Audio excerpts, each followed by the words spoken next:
Ladies and gentlemen, colleagues, friends, it's a pleasure to welcome you this afternoon to our co-hosted session, Incitare and the Club of Rome, the mouse and the giant. I would say not the elephant, but the mouse and the giant. And our purpose is really to create a space for rethinking finance. We're inviting you to see this as a session where we're not arriving with all the answers, but with the benefit of the remarkable 2 or 3 days that we've had behind us to look at what we know isn't working, to what we've discovered shows a way forward, and then look at how we accelerate uptake for those kinds of initiatives. It is, as I've said, a real pleasure to be working alongside the Club of Rome. We've organised this event jointly, and apart from my very few welcoming comments, we're going to have 2 rounds of contributions from discussants, not speakers or even perhaps not panelists, but discussants. Then we're going to move to audience participation in the small groups and are looking forward particularly to hearing what ideas are generated by the audience, not just by the ones who get to ask a question. So please take this as an invitation to really participate and take advantage. I'll be wrapping up right at the end, but for now, just one last announcement. Welcome to our online guests as well. We have no idea how many of you are out there, but we're thrilled that you're able to join us. And we would invite you at the time of the small group work particularly to use the slido.com facility, enter in the code for this event and contribute comments and suggestions, and we'll be tracking those to make sure that you're able to participate as well. So without further ado, I'm Vera Squinn, the founder and lead facilitator for Incitare, which is a virtual network. We're not a company or an NGO or a foundation, but a group of people who are trying to ask different questions to find the way forward. And it's my pleasure now to introduce Carlos Alvarez Pereira. Carlos, please.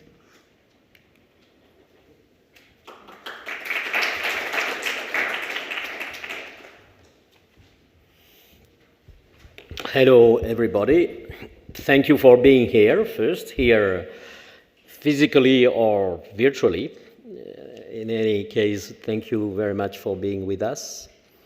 I am Carlos Alvarez Pereira. I'm the Vice President of the Club of Rome, an organization that not everyone knows. So for those who don't know us, we are a global think tank created in 1968. We became famous because 50 years ago, we raised the alarms about the sustainability of our development models of human development with a report which sold millions of copies titled The Limits to Growth. When I have to define the Club of Rome, I say, well, when we are good, we ask better questions. We don't do much more than that, but it's already a lot. If the questions are good, a lot can be done, you know. And the question that book asked was, can material prosperity lead to collapse? And it looked at many different scenarios for the future in which we are now. And in many of those scenarios, yes, there was a high probability of collapse due to the combination of pollution and an unlimited use of non-renewable resources in a finite planet. But the message, a strong message of the book was also, but we can do better. That part of the message was not so heard. But in some of the scenarios of that simulation, there was a balance between human well-being, human development, and the planet, a finite planet. So 50 years later, the Club of Rome is still promoting asking better questions in all kinds of contexts, particularly also in contact with governments, multilateral institutions, but also with people like you, and with what is emerging from the ground, what people are trying to make the world more sustainable. This is the list of our what we call 5 impact hubs, the areas, the thematic areas in which we focus our work, our inquiries, our questions, but also, and mainly I would say, our invitations to other people to participate in this process of asking better questions, and from there trying to do something better, trying to create a more desirable future, a better world. This year, 50th anniversary of the publication of the Limits to Growth, we published 2 reports. One is about the book itself, what it meant, what happened since then, where are we now and where are we going, and the perspectives of where we could go. That's Limits and Beyond. The other one, Earth for All, a survival guide for humanity, is more specific on identifying a number of policies and in a number of areas: women empowerment, energy transition, food and regenerative agriculture, fighting inequality, and new development strategies. In those 5 areas, identify which policies could make compatible the human well-being expressed through whatever means, for instance, the Sustainable Development Goals, with the planetary boundaries. So these books are for reflection, asking questions, bringing some pieces of responses, but mainly to open the debate. And one of the debates, of course, is about finance. Finance, we have a Finance Impact Hub, and we will talk a bit about that later. My colleague and co-president of the club, Sandrine Dixon-Leclève, at the end of the session will explain more about what we do in that context. But the invitation to you is about this, how do we put finance at the service of equitable well-being within a healthy biosphere, which of course is a question which has been there for these last 3 days and is there almost everywhere, I would say. We want to revisit. We have heard many people talking about this. Sometimes, to be honest, I missed a little bit the emotions and the uncomfortable questions, because if we are talking about existential challenges, as we are, climate warming and many others, we have to address that from an existential perspective. Not only from the perspective of what can the financial sector, as it exists today, do to address this as a challenge and an opportunity with the same instruments or slight variations of the same instruments and a reconsideration of the risk assessment, but also from a human perspective. We are challenged. Our existences are challenged. So let's go a bit deeper into that, and this is what we intend to do also in this session, which, as Barry said, is deemed, when we conceived it, we thought what would be good is really to have conversations with the people there, instead of a series of monologues. In all conferences we have the occasion to hear 2 series of monologues, many of them very interesting, but what about you? What about what you think, And this is why we decided, okay, let's throw some questions. As I said, this is a specialty of the Club of Rome. Let's throw some questions, but to be addressed from your own practical experience. I don't know what you do. I know what our first round of speakers does, and we have asked the same. From your own experience, what is that you see which is contributing, already happening, to make the financial sector a force towards sustainability? What is missing? And what is preventing this to becoming a really massive turnaround? And what is the depth of the shift we have to take? In my opinion, it's really deep, a real mindset shift. But let's see what you think.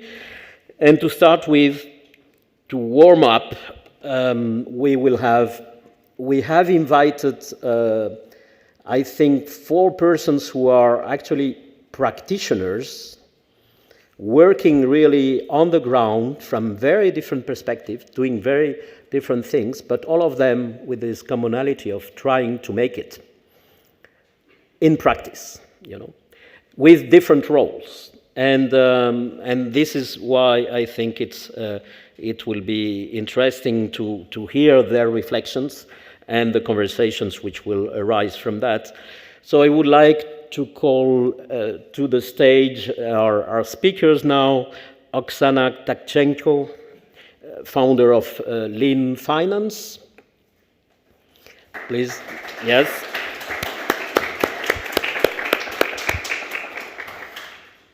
Isabel Hoffman, director at Replanet.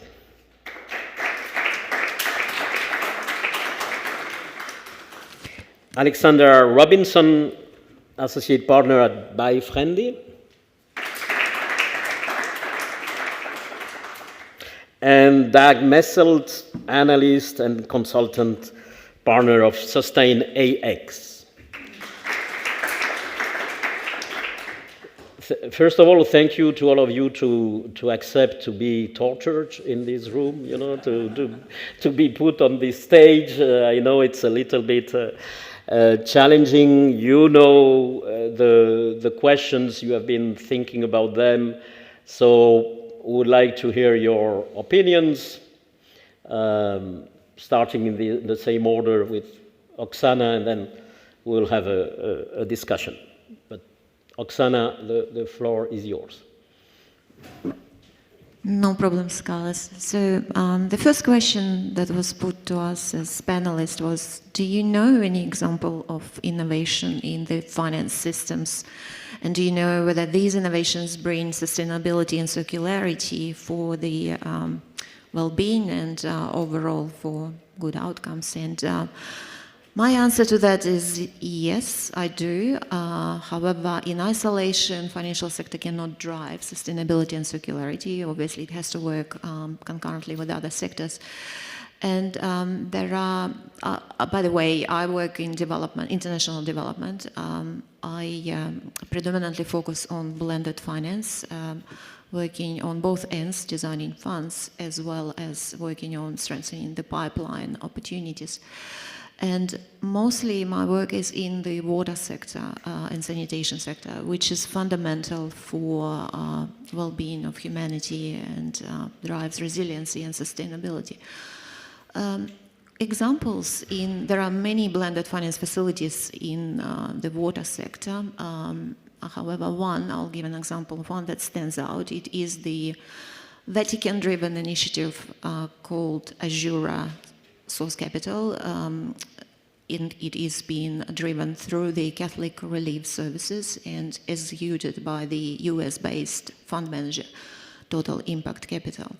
It is a small facility, it's only $10 million, which is perfectly suitable for the sanitation sector in most developing countries. Operates in Honduras and El Salvador. It stacks capital from multiple partners. There's various classes of equity and debt de-risked by capital provided by Inter-American Development Bank, Development Finance Corporation, and some private foundations and individuals.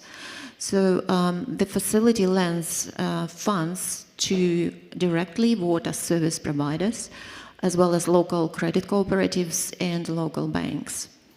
But this initiative is unique because it actually focuses mostly on the technical side of the strengthening of the local water service providers to enable them understand financial economics, understand investability and what drives profitability of their businesses.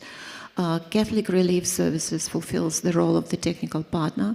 They source the pipeline. They sit on every due diligence assessment. They look into the cost effectiveness of investments and provide their input. And in doing so, it actually provides very good outcomes for the local community who benefits from reduced costs of the water services. But equally, it creates an opportunity to save water resources. And it's not just a fund. It's the fund with particular purpose, and the purpose is fulfilled through special technical assistance providers who understand the market, locally representatives are locally represented and can drive the networks. So, and that is a pure blended finance facility, which is an innovation in its kind in our current financial system. But what is interesting is that most of the blended financial innovations happen in the developing world. And in 2022, World Bank qualified 137 countries as developing economies, and they represent 6.3 billion people out of 7.9, which is 80% of population. What it tells us is that our financial system, traditional financial system as it currently operates, is not fit for purpose for the most of the world. And even if we think about blended finance, it's also finding it difficult to be implemented in the countries where it is operating. Reasons for that is we still apply traditional finance thinking when we are trying to create blended finance structures. What I see in the water and sanitation sector specifically, there's a huge disparity between funds, blended funds that are created to address the issues with sanitation sector, and disparity of the sectoral reality and needs. Ticket sizes, $5 million, $2 million, $100,000, still too high to satisfy the requirements of local entrepreneurs. That said, though, I still think that blended finance is the way ahead from where our current traditional financial system is. And at least it provides a pathway or a platform where potentially it can address some of the needs of developing economies in places where it's most needed. Thank you, Oksana, for bringing us this perspective. So, Isabel. Yes, thank you. So I am not a finance person. I studied ecology, and I'm here to tell you about how we're using finance in order...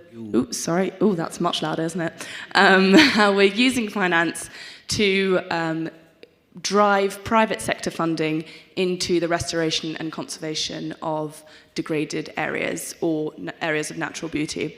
So I'm sure that you've been on a few panels this week already that have shared the concept around carbon markets and biodiversity markets. I know that I've been through to a few of them already.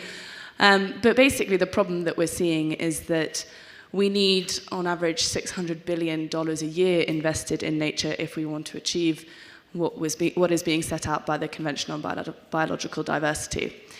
Last year, the carbon markets saw an $850 billion investment, and that was mostly from Europe, mostly in the compliance market.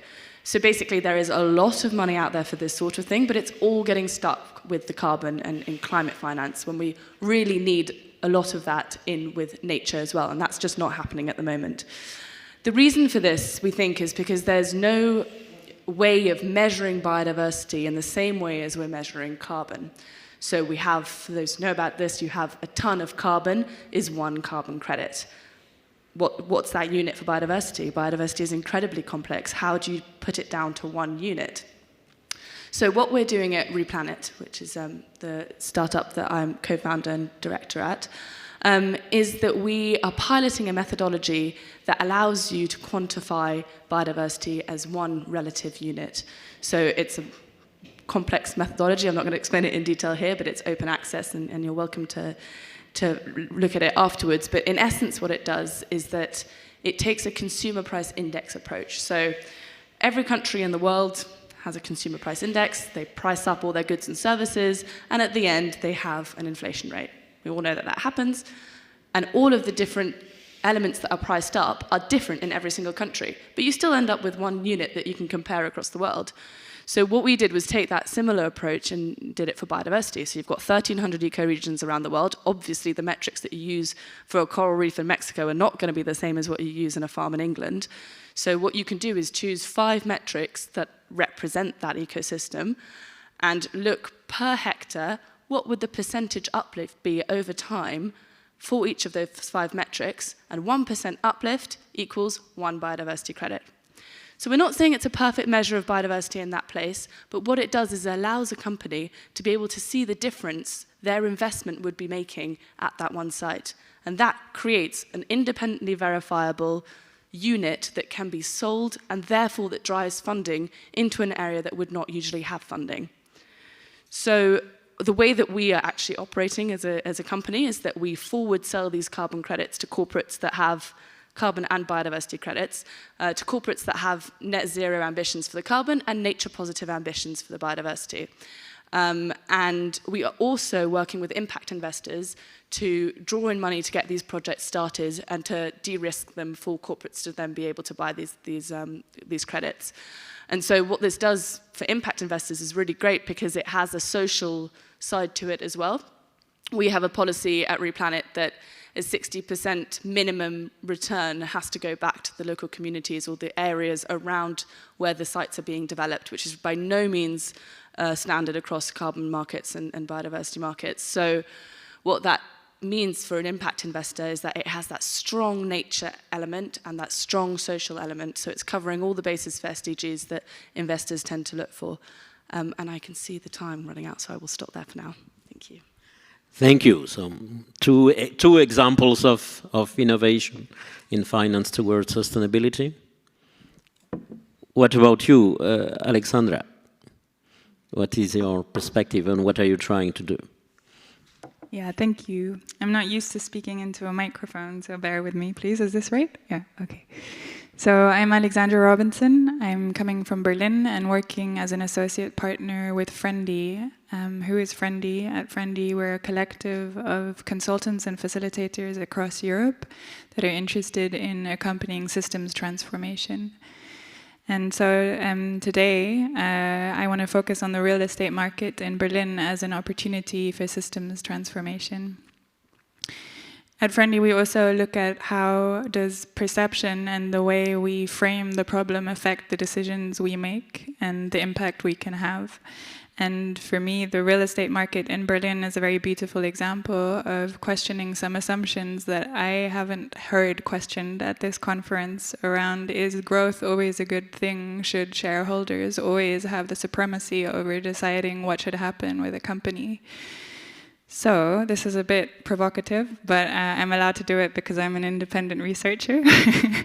But yeah, so basically in the real estate market, as an example in Berlin, since the wall has fallen, the ownership structure has changed massively. So the city sold in big chunks real estate to private investors. Now the distribution is 70% in private hands and 30% in the public hand. And what has this done? This has happened in the space of 30 years. Basically rents, like in every other city, but it's happened particularly quickly in Berlin, have doubled and become twofold, threefold more expensive when wages haven't. And there is a short-term pressure on developing real estate in a way that is extremely wasteful. There is no interest in long-term circular materiality. And you're extracting value from place. So there's gentrification, and all of the value that is created by taxpayers' monies through creating parks and transport is essentially extracted by the owners of the real estate that often don't even live in the buildings that they're owning. So why am I telling you about all of this? It's not just to be critical, but it's to say that it's interesting to look at ownership structures, because basically there are alternative models, and there are models that motivate long-term material development. There are models that resist price inflation of assets that are being speculated, although land is a scarce resource. So, for example, you have housing cooperatives, you have land lease foundations, and as my favorite model, you have the free house, which is a model by Dark Matter Labs, a think tank in London, that essentially has created a house that is self-sovereign on the blockchain. It's organized, it's legally a decentralized autonomous organization. And you basically put the land, the scarce resource, back into common ownership and manage the costs of developing the house through a perpetual bond. And this incentivizes both the development to be long-term, to have the people living there taking care of the place, to have long-term service provision, and to prevent land from increasing in price. Thank you very much. Thank you. Thank you. So we have 3 examples of very different nature, but all of them examples of people trying to do something. Dag, you have more the role of the analyst here. And I know you are keen and insightful on what is happening, and you know very well the financial sector. So what do you think? These kind of innovations, and how do we balance innovation with pushing the financial system? How to say, it's clear that I hear challenges here to get finance on board, so this is very much the topic here, right? And has been over the last 2.5 days. And that brings me really on to my topic, which is getting finance, and if I should simplistically call it a sustainability side, to talk together.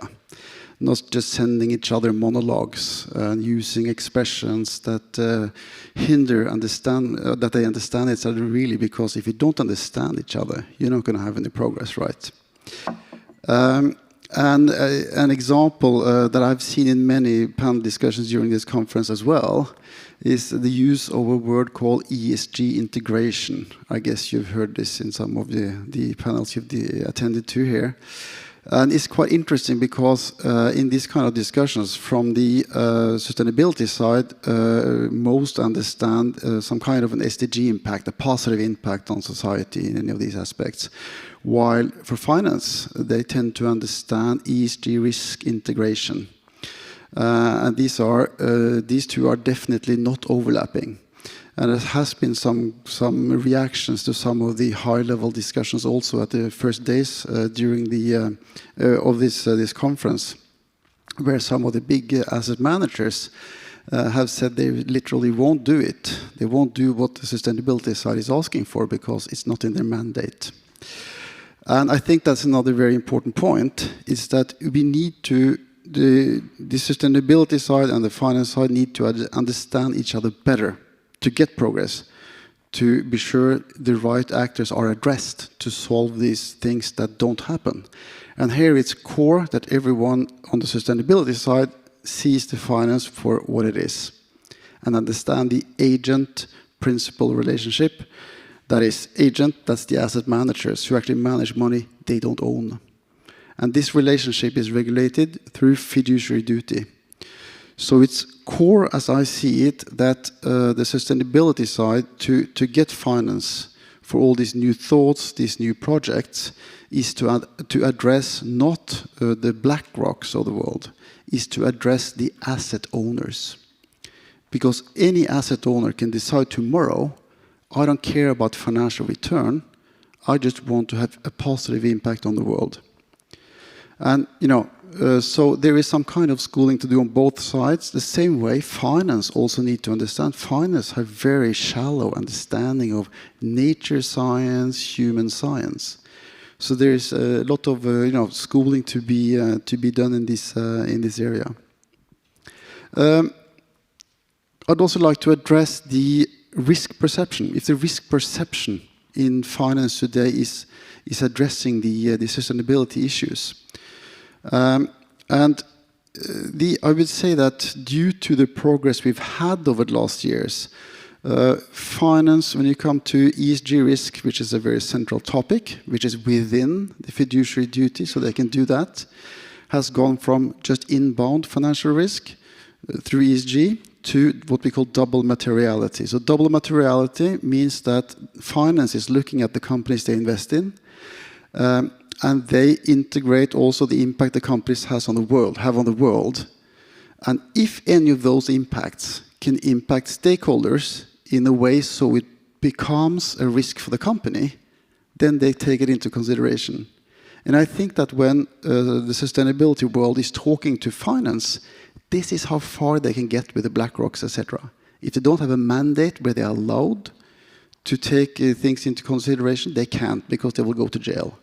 So once again, the point is to address the asset owners. That's the pension funds and actually each and one of us here. Because we can take that decision with our own pension savings today, actually, if the market isn't closed, and to reallocate, to have impact. Just a last point, where we also have a little problem is the time aspect. Many of the risks we are talking about have a rather, in sustainability, have a rather long time horizon. Financial investments, they seldomly have a very long time horizon. So this is also something we need. And I think that initiatives, for instance, like in the net zero race, it's so important that we agree on shorter term,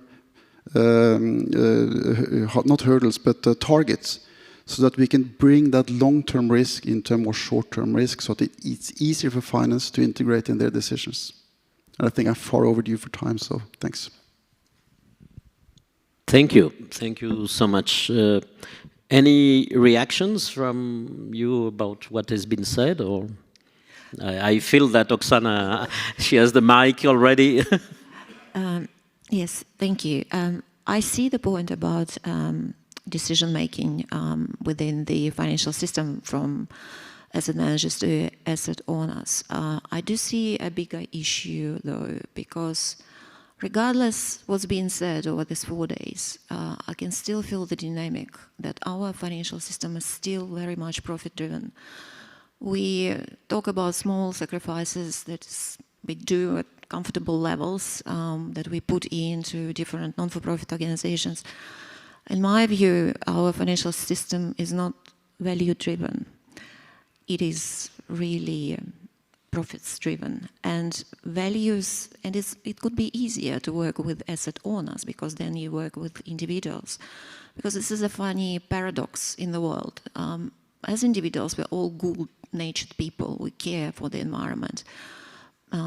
We have good values and virtues, but once we're placed in the institutional frameworks, we are, to some reason, become restrained, unable to speak up, show courage and act and take risks. So I think, and the risks are eventually, it's either profits or there is no future. And I think there was a very interesting feedback from some of the participants through the conference that some did not realize how close depletion of our resources is. And we're talking years rather than centuries now. So, Thank you. Alex, Isabel, feel you. Yeah, go ahead. Sort of related to this, I think you mentioned something about investors having the courage and being able to sort of take a leap and try and do something differently. And what we've noticed a lot when we're talking to investors or to companies who are going to buy our product is there is a tremendous amount of courage in a couple of people, a couple of departments, and they're very happy to say, yes, absolutely, we'll put the investment in, we're really 100% behind you, this is innovative work. And it gets through the process right to the end, and then it goes to legal, or it goes to a different department that hasn't been involved in these conversations, or that aren't as clued up about the need for some of these more scary investments, because they are more scary investments. You know, it's a new thing. There is very little precedent. So I would just think that what I would hope to see going forward is a breaking down of these silos within the corporate structure, where departments are talking to each other before the bitter end of how these investments can actually help them going forward. Yeah, good point. Alex? Yeah, I have sort of questions or remarks. I'm speaking as somebody who is not a specialist in the finance world, but coming more from an organizational development perspective, and what makes organizations adaptable and able to fit for, to do what they're intended to do and to work according to their purpose. But I've been at some panels today where I've been surprised to hear that basically the way that corporate boards decide where to invest is based on the shareholders with the most money, and that they have the most governance, decision, and influence on where the next investment goes or who else comes into the corporate sort of like investment strategy. And then I would just say, like, who is to say that the people with the most money now have the best sort of ideas of how the world should develop? And I don't know, like, whether this is a problematic remark, but I just feel like saying it in this context. Yeah. May I interfere and also answer some Does of it them? make, so you mean the people with most money now, aren't they, because of that, blind to the challenges of the future and what needs to be done? Well, I'm not saying that. I'm just saying, why is it that they get the most decision power? And yeah. Because it was always like that. So that's not new, unfortunately. That's very old. So to be able to change that, I think the title was Rethinking Finance. Rethinking finance is not only having wonderful initiatives and wonderful projects. It's not only to, pointed out that certain asset managers, for me, BlackRock is no longer an asset manager, in my opinion. So I would just make some differences between the various asset managers. Good. There's one thing you have to think about is tax, fiscal environment, because it drives the whole system. If you've got different fiscal systems within the world, it's never going to work. It's never going to work. Thank you so much. So I'm sorry, but what I can hear from this week is such different levels of understanding of what's going on in the finance world, actually. Because I've been in an industry for 20 years, and I'm not a bad person. I would be really willing to engage more. But now that we've got we've got the grids, we can implement that into the into finance, really, into the investments. That's wonderful. We are still waiting for the corporates to give their data. Have you heard what was said the other day? I think it was yesterday. Only 20% of the corporates are able to provide data that can be of use. It means 80% of the data are even not considered because they have no clue how to calculate that. So if you don't force the governments to force the corporates to give their data, there's no reasons to talk about finance. Thank you for the spontaneous intervention. Sorry, this is a perfect example. Very, very annoying, because I've been hearing that for the whole week. Thank you. No, but the idea is to make these kind of manifestations emerge. Beris, yep. I think I want to thank you because you've actually given us a solution. We as citizens, consumers, investors, whatever our domain, have to persuade our governments that they need to act on this. So it's not a pointing of fingers at anyone. I just want to ask if you would introduce yourself and to anyone else who would like to make a comment. We'll complete our panel. Okay, we open the debate. Vanessa Harry, working as a consultant in the asset management world. I was in different asset managers companies beforehand. I've been in for 20 years in the system, so I know exactly how it goes. That's great. Thank you, Vanessa.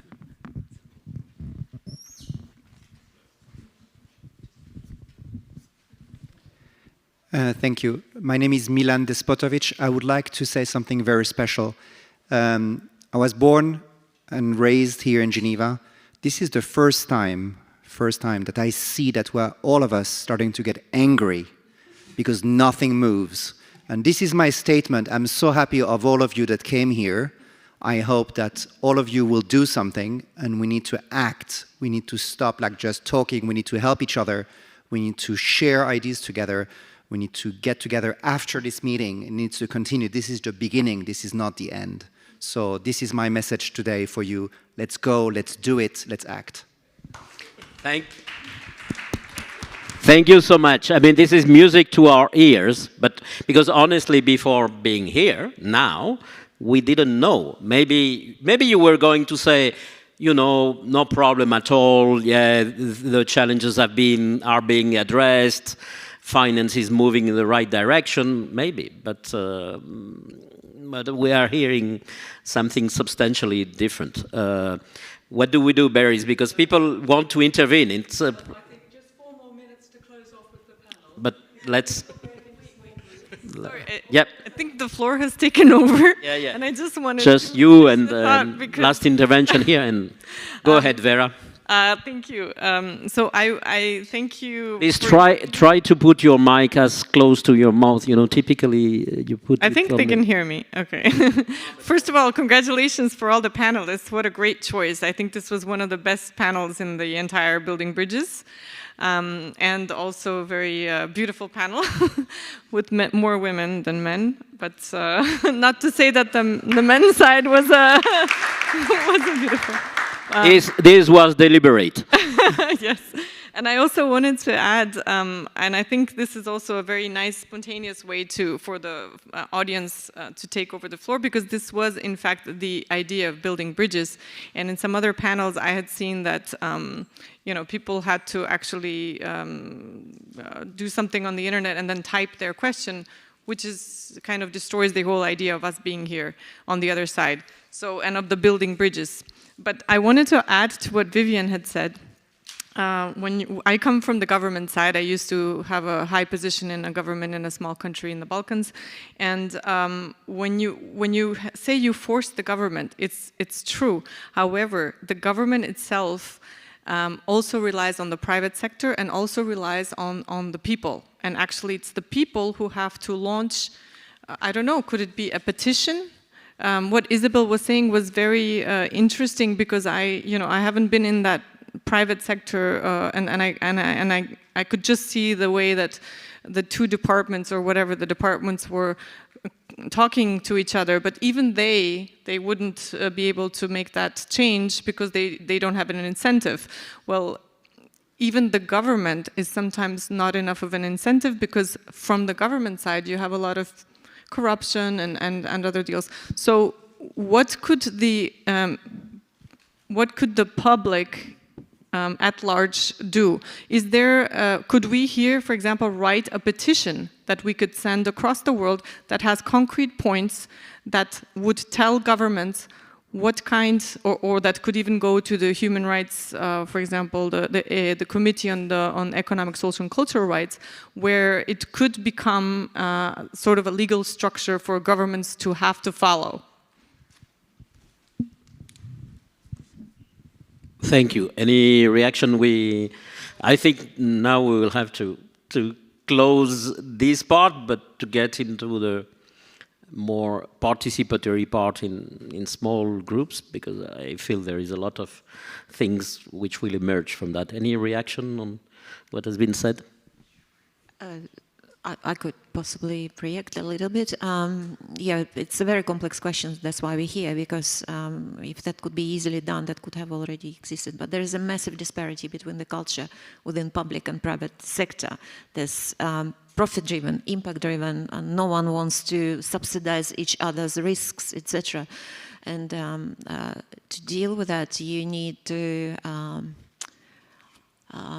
you either need a revolution or behavior change, and it will take ages for the behavior change. So it's utopian socialism, and then what do you do? Do you do revolution, or you just do reforms? And who drives those reforms? Well, in 1984, Aurelio Peccei, the founder of the Club of Rome, was talking about the need of a human revolution, meaning a change of mindset, a change of mentality. Isabel, you wanted to add something? Yeah, just very quickly. All this interaction is making me think that we all have our sphere of influence, and it's not the same. Everyone in this room has got a different one. And from the point of view of Replanet, I've just been astounded at how many different people need to be influenced to get a project from nothing to when the credits are banked and sold and everything. You know, we work with local governments in Honduras all the way to parliament in Honduras, and then when we're talking to the corporates, we've convinced some of them to change the way that they're accounting for carbon, for it to include more rather than less. It is amazing what the private sector can do to push forward what needs to happen in different spaces, from government to, we've been talking about policy, and also from the finance perspective. And I would just really encourage, I'm looking forward to these conversations that are coming next, because we don't have all the answers, and I'd love to hear some from you. So thank you. Beris, you're the boss here. What the? Thank you. Carlos, would you move us to the next slide, which will bring us back to the questions? Yeah. What we would really like you to do, I know this is a little shaky, is to turn your chairs around if that's what you need to do. Form into groups of 5, 4 or 6. I'm wanting to optimize the time that you have in those small groups. Our panelists are also going to join, not to dominate discussion. They've had their chance already, but to be there as part of the infusion of good ideas and so on.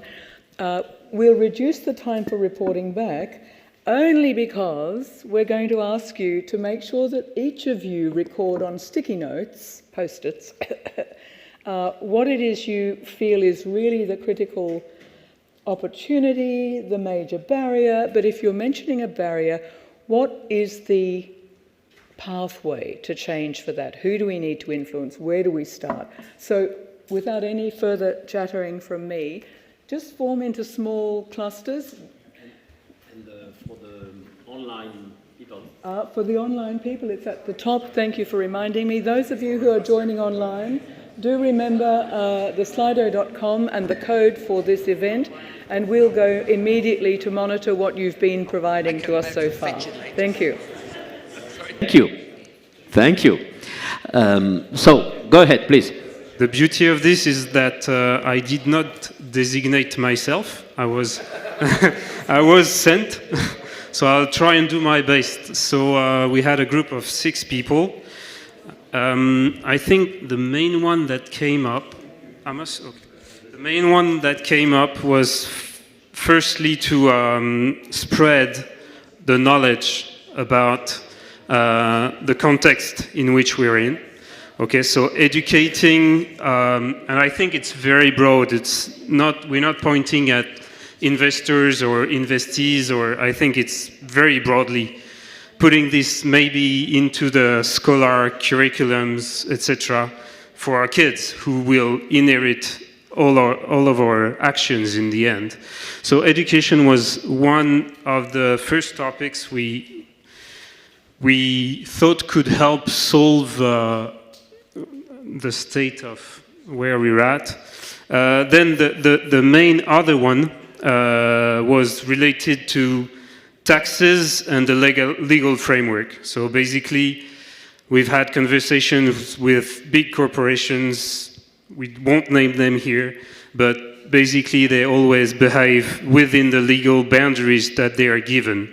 So trying to impose or wait for them to act without having been legally asked to act so is something that we can't actually do, or we can't force them to do. So legal frameworks, and this should translate into taxation. Like maybe we could index taxation vis-a-vis the impact that every single company has. They could have like different tax brackets depending on the impact they deliver. Some ideas. Thank you. This group. Yeah, it should work. Try to be concise, brief. We don't need the whole rationale. Don't worry, I have 3 words for you. Okay, good. We have knowledge that we share, empathy, and long-term goals. So concerning empathy, first knowledge. We agreed on the side that we should be more study more, but not only by the book, but also by common sense. Transparency, empathy. I don't really remember what we discussed about empathy. Okay, so yes, think always from a critical point, like in different fields, in different, as you said, finance, biodiversity, every field. And then we have long-term goals. And here we discussed about like that people are more in the money business, money making business, and we should be more aware of no. Yeah, it's not only specific on profits, it's also on the legal frame. Sorry, not only on the profits level, but also on the politics. You said legal frameworks that should not change every 5 years or 4 years each time a guy is changing his new objective. I think that was it. Okay, thank you. Vera? So we had a very long discussion, and I have a lot of notes. How much time do we have? No. That's good, but... So but we started... The headlines, please. The headlines. We started out with talking about that we need people from the field and on the ground more involved in these kind of discussions. Knowledge was a big subject, and this is part of the knowledge part. So the financial sector needs to be more involved with hearing from civil society and other people from academia, et cetera, people who work on the ground. So building bridges should involve maybe next time more people from these kind of organizations. Another thing that was mentioned a lot was that there is a need for pressure by the public in order to push government and then so consumers and public in general to push government to make changes, and also to push private bankers and corporations to actually adapt to these changes. Reporters and documentaries. Our friend from China mentioned that there's a very good documentary to watch, Under the Skies, which actually forced China to do something about the air quality and pollution after the report came out. One of the things that could also be organized is because there's a lot of, if we had different structures and taxes in different governments, then the problem that we came up with would be that simply companies would move from one place to another where they're less taxed, etc. So we need an across-the-board tax where all governments are involved, and in order to orchestrate all this, there is a need for some kind of structure or organization, one of us mentioned, that would handle all this and that would be in charge of everything. So even if there is, for example, regional legislation at EU level, then companies move elsewhere, and then so their drive for profit is more important. However, on the other side, we also talked about that the drive for profit is not always the case. There's also missing lack of visibility and transparency. So there's education and knowledge needed. And the fact our friend from Romania was saying that this is also a myth, that sustainable investment is not profitable. So this is a myth that we need to break down. So on the one hand, we need carrot policies to provide more information from the ground to the private sector, and on the other hand, there's also the stick, which is the tax, basically, and someone who will implement all this. Okay, thank you so much. Before hearing the rest of the groups, we will have the intervention of a special guest. I promised you that my dear friend, colleague and co-president of the Club of Rome, Sandrine Dixon-de Clèves, would be with us, not physically, but she is here, and she has been listening to what we have discussed, and I know she will have a lot of insightful comments. So, Sandrine, please, the floor is yours. Go ahead. Thank you. Can you hear me? Yes, we hear you very well. Okay, wonderful. First of all, I love the stimulating discussion, and I wish I could be there with you, because I am already hearing a lot of music to my ears and to the ears of the Club of Rome and the work that we're trying to do on finance. As co-president of the Club of Rome and also as co-chair of our finance hub, what I wanted to do was bring forward maybe some thoughts that we've had that are very similar to your own, and Carlos, what you've tried to evoke in this initial question that you threw out, which is, do we ask enough questions? And what is the key question that we have to ask ourselves in terms of the financial system? And I'm going to weave in what I've been hearing, because I think that you're all going through a process that is very similar to our own, although maybe we've taken it. I know someone said they were being provocative. Let me assure you that I don't think you've been provocative enough. And let me bring in what that might mean. The first thought that I have not heard in this conversation is how we actually use the current context, what we call the compound effects of COVID, climate, and conflict, and the transformation that we saw through COVID as an example of actually how we can transform our systems.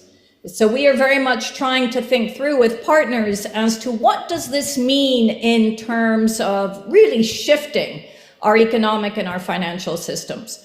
Because a lot of what has been said today, and I understand has been said during the week and continues to be said when we discuss some of the short-term levers, whether it be ESG, whether it be taxonomy frameworks, whether it be corporate disclosure, whether it be value-based accounting, none of it gets to the core of the problem, which is that we have completely over-financialized our economy.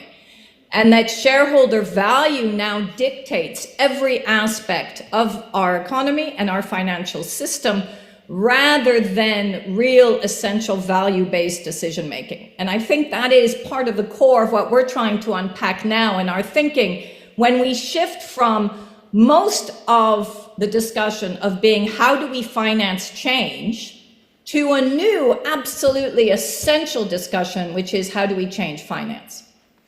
Because the core of our financialization of the economy means that it no longer functions and services people, planet, and prosperity. And when we look at the compound effects of COVID, climate, and conflict, and actually new thinking that's come out in our book, Earth for All, which Carlos showed you, shows so clearly that actually in discussions and through analysis that we've done through our system dynamic model, it will be the social tipping points that will hit us before actually the environmental tipping points. And we're already seeing some of those environmental tipping points through climate change and obviously also through the pandemic itself. So if it's the social tipping points, some of you started to hit the wealth aspect of the over-financialization of the system.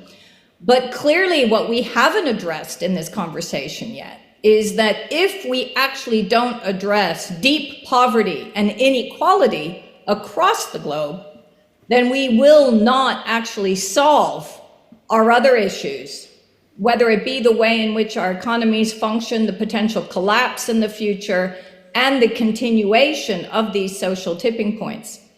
And so part of what we've tried to do now in thinking about how do we shift from just financing change and tweaking the existing system, again, as many of you have indicated, we've got the possibilities to start to think about value-based decision-making, but we still don't have a perfect methodology for developing the criteria. The mess in Europe around the taxonomy is a perfect example also of the over-politicization in the end of our actual frameworks for finance, where we can decide that the science is going to dictate the criteria making, but then at the last minute it is the political decision making that decides that gas and nuclear, for example, are included in the end of the taxonomy when they had very clearly on scientific grounds been eliminated. The fact that we are getting criticized now through our ESG system of it being actually a greenwashing tool and not going into the depth of what's needed to properly evaluate assets in terms of their environmental, social, and governance responsibilities across different types of companies, or the way in which actually disclosure is also a key problem. And yes, someone brought up data availability, which continues to be a problem as well. All of those are very important, but they're only part of the current system. So what is some of the thinking that we've been having around going deeper, understanding what that means in a systems approach, but also the relationship between the economy, the financial architecture, and clearly the way in which we can change both systems to foster a thriving well-being rather than a survival of some and actually a thriving of very few of the actual economy. And part of what we've done, and this is a mix of work, is starting to understand first, what is the differentiator between wealth and growth and the way in which we address well-being, because our financial system and our economic system should be geared towards ensuring that more people live within a proper well-being scenario rather than actually a very low well-being. And we see that the differentiator is only growing, and actually even very much so in the so-called developed world or the high-income economies, which means that we've gotten our financial and our economic systems totally wrong when we see that the collapse actually of well-being in the north is growing as fast, if not faster, than in the south. We also see, I can't see anyone, so it's very disturbing, but I hope that I hope that you're enjoying it. Sorry for that, Sandrine, but I can tell you that people are enthusiastic. Some were starting to applaud right now. So. Wonderful.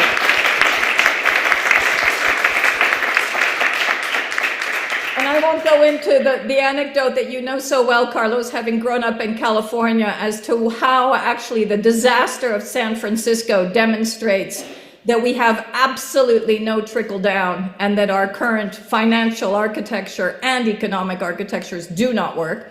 But I will not go there. I'm sure that some of you know what I'm talking about in terms of the homelessness problem in Silicon Valley and also the very high drug abuse problem. But let me take you down quickly the final pathway of some of our thinking, because I think it's really important that we do start to ask the right questions as we shift from this financing change to the change finance mentality. Part of this is very much understanding that we need to shift from a dominant culture of maximizing financial value, and that this has really reinforced the current institutions that we have. And interestingly enough, there is a live conversation, even within our most, let's say, ancient institutions of the Bretton Woods, which is kind of the old 20th century architecture that we continue to use within the 21st century and no longer resembles what we need. In conversations with Kristalina and others, there is a real rethinking around the role of debt, the role of the institutions, obviously the unholy alliances that we have across the board, whether it be private sector finance or public sector finance with regard to neo-colonial relationships, and the issues that that can create also in terms of our unholy alliances, which we're seeing right now on our back door in terms of the Ukrainian invasion. But we're also seeing that in addition to that kind of side effect of this accumulation of power of the financial system in the economy, that the over-financialization within the economy that we see because of shareholder value and the fact that actually you can fire 1,000 employees and still your shares will go up, which does not take into consideration what you've just created within the economy with regard to unemployment, that we therefore need to completely rethink what the financial architecture is. And that's going far beyond the conversations that we have today in terms of the mechanisms that we've put in place, which are indeed short-term levers and that need to go in the right direction, but they need to lead us to that long-term systems change. And one of the interventions that were made by the groups that discussed very much focused on that long-term systems change. So how do we then lead and create an architecture of our finance system that looks at well-being as the ultimate in what we are trying to ensure for people? And when I say well-being, I'm also talking about planetary well-being. What does that look like then in the real economy? And this is where we are now starting to unpack wealth distribution ideas. We're starting to think through debt cancellation and what that really looks like in practice, or special drawing rights. We've started to unpack some thinking, in particular in Earth for All, around creation of citizen funds and the taxation on the global commons, and clearly also the wealth taxation that has been brought up as well. We also then, as we go through this process, have to think about timing. And I think some of you also brought up this whole idea of, what does transition look like? And how do we actually ensure that we are not so disruptive that we have total collapse, which is going to be difficult considering that we already are functioning in the midst of chaos with, as I said, the compound effects of COVID, climate, and also of continued conflict, and that we will only have more chaos. So what are those short-term levers that will enable us to get there? What does that look like? And this is part of the questioning that Carlos has indicated is so important that we need to go through. Not just perpetual questioning, but at least asking the right questions and understanding what the wicked problems are, and then unpacking what some of the solutions are. Some of the solutions must be at the international institutional level, as I said, in understanding how we shift from the current Bretton Woods structures. Other solutions must be at the way in which we engage with regard to private sector finance versus public sector finance and risk-taking. And clearly then some of the bigger solutions have to be how we start to truly place a value on what matters across all of our accounting systems, our budgetary systems, and our monetary system, so that we do indeed place a value on what is most essential for our lives and livelihoods, so that we can thrive and not just survive. I think I'll leave it at that. Sandrine, we are sorry. I mean, I would leave you going on and on, but we have pressure from the organizers. If you could wrap up. That's my wrap up. I'm going to leave it at that. Okay. Indicate.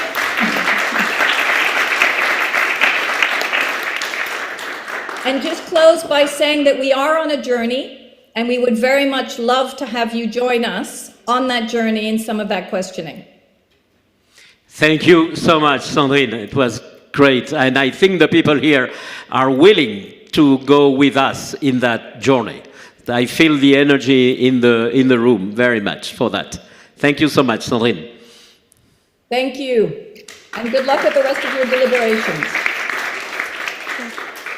I'm going to take the floor just for some housekeeping. We are meant to vacate on the half hour, and so we're already in trouble, but if we could have reporting back from the groups that have not yet had a chance to report back, if we could make sure that we collect any post-it notes that you have written on, if you would leave your email addresses if you're interested in being part of ongoing conversations. We've got some lovely recycled paper there for you to write your name and so on, or leave your business card. I'm going to make two quick announcements. Obviously, we're going into the coffee break now. I look forward to some further conversations there, and hopefully you'll be preparing for your next session. I'm going to hand back to Carlos to hear from the remaining groups and to close for us with some final, very brief comments. So, very, very short. Sorry, we really don't have time. Okay, I'll be very quick. We started with equality of wealth, so actually picking up on the point that was there, and what goes with the equality of wealth, the power, the ability to be part of the conversation. We talked about how to do that, and we didn't have the solution, but we talked about finding pragmatic ways of achieving things. We also talked about blended finance for PPPs and how to build the right governance into those structures to enable all voices to be heard. The role of public understanding, public interest, and public pressure being built into the finance system, and also public health, sustainable wins and not sustainable risk. That was a quick summary. And legal frameworks. Thank you. Thank you so much. From your group? Okay.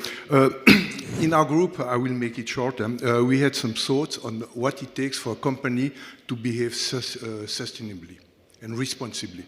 The first thing, we think that there is a lot of misunderstanding in this stuff of fiduciary duty, because part of a responsibility of a manager is also to secure the long-term resilience of a company. Therefore, it should not be used as a kind of excuse and fig leaf for irresponsible behavior. The second thing, a company can only behave responsibly if we had this Russian proverb, the fish stinks from the head. And a board, we must have a board with a proper value, proper incentives, and also a corporate business principle need to be in place. But this being said, there's so much a company can do without the proper regulation, which means that the regulation must be in place, and this is done by the government, but the government is elected by citizens. And what we can do at our own level will probably not be able to change the world, but we can have a deep influence on our surrounding, on our circle, on how we do, we elect people, how we do purchasing decisions, how we influence with our society and the like. Yeah. Thank you. Thank you. So precisely related to that, but 20 seconds, Frederick, because it responds exactly what anyone can do. 20 seconds. So in the meantime, as we have only 2 to 3 years left, according to IPCC, to make the world remain inhabitable, there's one thing each of us can do, and that is to make sure that our own accounts, be it with $300 or $3 million, do not finance fossil fuel expansion. And that is very easy if you do interact with the CEO of your bank.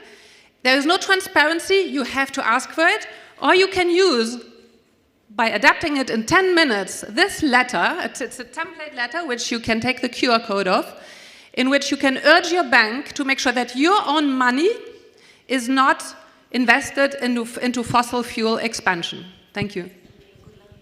Thank you. That's very much it. We are already running out of time. I would like to mention and to thank the people who have been connected online and who have been asking a number of questions on Slido, which we don't have time to address, but there is a comment by one or a question. Shouldn't be this meeting the starting point of an informal think tank? And so, because, you know, even not being here, it's obvious the energy, the enthusiasm, the passion that you have been showing. So again, just to close, please leave us, if you are interested, leave us your contact details here, business cards or whatever, and we will follow up, because we think there is momentum here which can be used for good, very good purpose. Thank you so much to everybody for being here.